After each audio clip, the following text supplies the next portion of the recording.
It's about building the capacity in individuals so that they will be able to participate in the educational process, providing these students that education. And that means that we've got to identify people who are interested and start to stay with them. We've got to reach out and offer them opportunities in high school and college to think about teaching, to see whether this is really a career that they want. Is this something they want to participate in? And we've got to develop, we've got to dramatically improve the schools of education. We've got to dramatically improve the alternative ways in which people can enter the field. And we've got to make sure that we don't keep people out of the field who would well serve the population in need and the talent, with the skills and the talents that they otherwise have. And that's the question. And it isn't about preparing the children for tomorrow. It's about 2020 and 2030. And that's the world they're going to work in. It's not the world we work in. And we've got to recognize that. And that means that we've got to provide the kind of support for teachers. We want to provide career ladders for teachers. We want to have differential pay for teachers who take on different responsibilities. We want to talk about performance pay and put performance pay in place. We recognize that that has to be done in cooperation with teachers, with teacher organizations, with the unions, so that it works for the teachers, it works for the schools. There isn't a national performance pay program. There isn't a national one-size-fits-all. We all understand that. But at the end of the day, performance pay has to be about performance. Otherwise, why would you engage in it? And so we've got to challenge the system so that it can provide the tools and the opportunities within the career so people can advance and tease out their best talents and strengthen them and reinforce them and share them with others and have all of the time on site, all ready to go, peer work with the peers in school and with professional development and training that's there all of the time for them. That's what professions do. That's what professions do. And when the world is moving as fast and the content is moving as fast and the environment is moving as fast as our current society is, it's important that happen. This isn't about catching up in the summer. It isn't about 3 weeks in the fall. It's about all the time sharing your experience, your talents, and your knowledge of people who are on site and people who can be brought in to help them and work with them on an ongoing basis. But we also have to recognize that that teacher corps has to be prepared for this group of students. And right now, I think it's fair to say that in most settings, we have this massive mismatch between a digital population and an analog institution. And that's resisted, that's feared, sometimes it's worked with, but it's not integrated into the process. And yet we all recognize the tremendous opportunities that so many of the technologies young people are familiar with, what they can mean in an educational setting, how they can assist in the education of these young people, how they get them to engage in a process, how it spreads the environment and the walls of the education institution which they attend. They no longer have to be trapped in that situation because of the ability of technology to share a different environment with them and to get them to understand that. And that's how they come to school. They come to school as not only the users and consumers of content, they generate it. They generate media. They use media, they generate media. They use content, they generate content. That's what they do with their friends. That's how they assemble their world, because that's what they do is they assemble. They assemble their clothes, they assemble their music, they assemble their reading material, they assemble their friends on different lists for different purposes, for different reasons. That's how they do it. And yet they're told that they're going to come into an institution, and for the most part, it's going to be pretty stagnant in its presentation of the material. We've got to recognize that those are teaching opportunities for students and for teachers.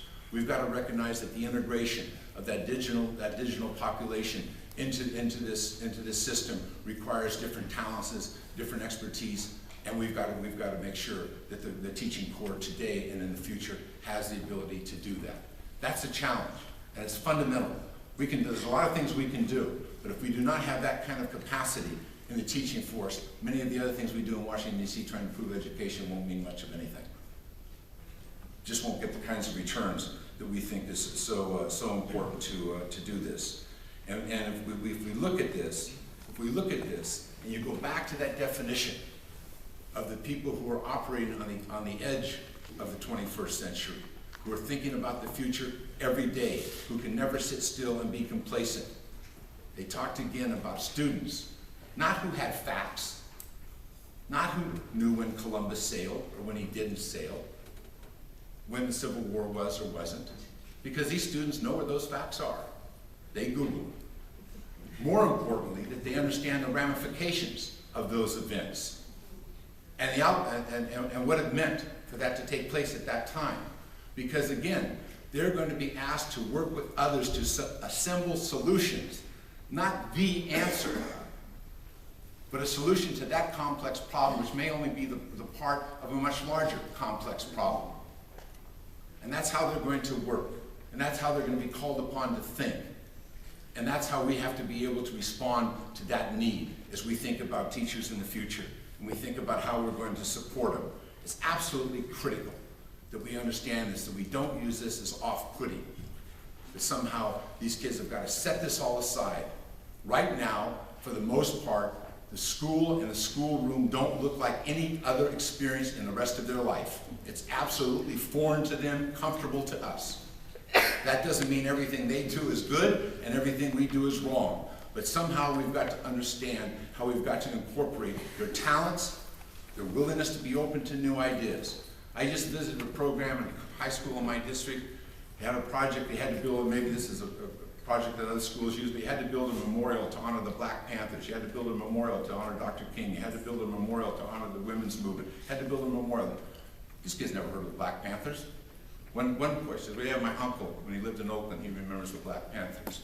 I went through all of their projects at the end of that about a week ago here. They sent them to me.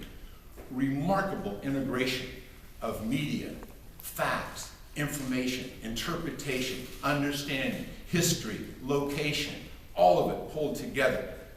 And that was dumped on those students, and they said, go. You're going to have to make a presentation because you want the award for building the memorial. So you got to make your pitch, you got to work out the economics of this, you got to work out the architecture, you've got to design the memorial, it's got to be three-dimensional, all of these things. And they did it. And this is in a high school that struggles and struggles and struggles. I visited this class, they were completely engaged. I'm not saying that's a silver bullet. What I'm saying is they took what these students do on the natural and they engaged them on behalf of education. And it's that engagement that when you looked around that classroom was holding those kids to that school. That engagement in that very complex problem that they had to solve. And so that's really what I think is absolutely fundamental to what we do in thinking about the future of No Child Left Behind. We prepared for this next iteration with the help of this organization, Tom and so many people. We put in the Teach Act. We recognize what does a comprehensive program look like? What are the assets that have to be brought to it? When we did the college loan, the one line I got applause for, this big commitment of federal funds, $20 billion. $20 billion were being paid out in excessive fees to the bankers and the lenders. We said, let's put it back on behalf of children and their families who are borrowing the money to go to college. But one of the things there we said was, let's give teachers upfront help. If you want to be a teacher and you think you'll spend a few years working in a difficult school or a school of need, fine, we'll give you $4,000 upfront tuition assistance while you're in school. And if you stay in the profession, we'll forgive your loans. They go away. And for you summer associates, if you decide to go into the public interest law, your loans will go away too. That's a better deal than Riley can give you. So we're trying to embolden this, but that was part of the Teach Act. Yeah, we didn't get it in No Child Left Behind this year, but we're starting to build and put in place some foundations for those who want to go into the teaching of science and math and languages. We're also providing summer institutes and scholarships through the National Science Foundation, combined with the tuition assistance if you'll go into a high-needs school. You can start to see this come into place, and we've got to get it right. But I think there's a commitment in the Congress of the United States to really try and provide the resources that teachers need and that schools need to make sure that we can carry out this mandate. But your discussions here today are so critical for how we proceed in the future.